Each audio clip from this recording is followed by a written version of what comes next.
Hi regional facilitators. We're going to look at now how to insert a graphic or a photo into the Constant Contact newsletter. It's really pretty easy. There's two ways to do it. The first way is to pull a graphic out of the library that's in Constant Contact, or the second is to pull a graphic off of a website someplace. This little video is going to focus on pulling it off of the library. We're going to go down on the page. So you see this is where we kind of left off. You know now how blocks work and you can move them around. You know that to edit text you press on this little button and then the text will be there and you can edit that and click save. This is also how we edit graphics and photos. You click on the button for a box and then you'll notice here there's a little image space. Double click on that image space and a dialog box comes up. So there's two different ways to do this. We're going to focus on the insert from the image library. The other way is image URL. We'll talk about that in the next video. So for this one, image from the library, you'll see that we have folders. Extravaganza 10, 11, general graphics, items from the shopping cart for the website. Jackie has some graphics in here for her devotions, logos, that kind of stuff. Feel free to explore those different kinds of graphics and what we've got in there. Let's say that we're going to insert a graphic. Let's take it from the Extravaganza 2011 folder. We have in there, normally you'll see a list, like if you go to general graphics, there'll be a whole list of graphics that appear in here that we can use. In Extravaganza 2011 there's just one.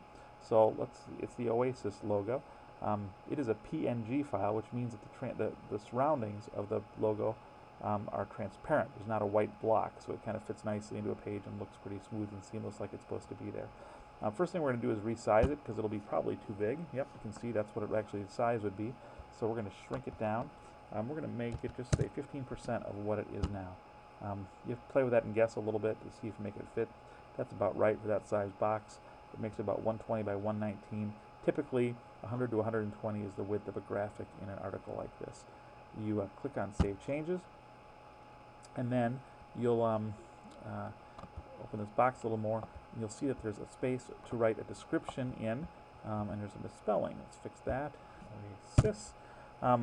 The reason for that is people that have vision impairments use special software on their computer so that when their mouse hovers over the picture, the computer will tell them what that description is so they know what the image is supposed to be. So it's really important to do that. Image caption, if you want to put a caption underneath the image, in this case we won't. If you want to turn that image into a link, so if they click on the picture or the graphic itself, it takes them to a spot on the website, you can do that. We'll say, you to put the whole thing in, so http www.ELCAYMNet or extravaganza. And that'll turn that into a link. And then you just insert the image and it appears in that spot. And then if you change the headline, extravaganza, coming, and then change your text here, you've got an article block all set and done. Click on save, and you're good to go. That's what it'll look like when we actually print it. And again, you can always preview your newsletters. Click on that preview box and you'll see it just like it would look like in an actual email. So you can see it's right there.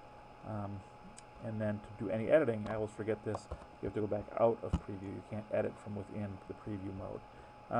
That's how to insert a picture from the library. The next video will be on how to insert one from a website.